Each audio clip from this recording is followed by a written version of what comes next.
unboxing កាដូសិភៅពីខាងបងវិធាទាំងអស់គ្នាសិភៅនេះគ្រាន់តែកាន់ប្រអប់នេះមកអ្នកទាំងអស់គ្នាក៏จะដឹងថាជាសិភៅអីហើយគឺឈុតពិសេសរបស់សិភៅស្អែករៀមលាហើយយើងមកមើលទាំងអស់គ្នាថានៅក្នុងឈុតពិសេសស្អែករៀមលាហើយនេះមានអីគេខ្លះបានទាំង poster ធំមួយនៅបលីងដែរអ្នកទាំងអស់គ្នាមើលនឹងឃើញហើយវាសិភៅដូចជាប្លែកពីលើកមុនតែមួយនេះទេព្រោះមានរូបតុក្កតាពោស្កាត់ច្រើនណាស់អ្នកទាំងអស់គ្នាតែក៏ដូចជាឈុតពិសេសលើកមុនដែរ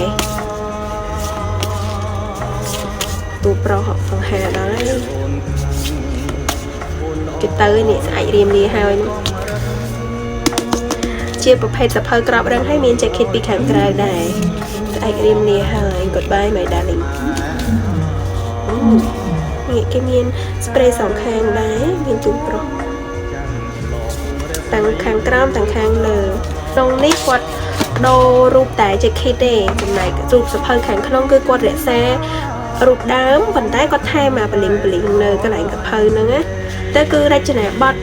ទាំងប្រមាណអីគឺនៅដូចមុនទាំងអស់គ្រាន់តែថាសិភៅនេះវាខុសពីមុនដោយសារមុនជាសិភៅក្របហើយអានេះគឺជាសិភៅក្របរឹងអញ្ចឹងសម្រាប់វីដេអូ unboxing ថ្ងៃហ្នឹងគឺមានតែប៉ុណ្្នឹងទេអរគុណបងសម្រាប់សិភៅជួបគ្នានៅវីដេអូក្រោយទៀតបាយបាយ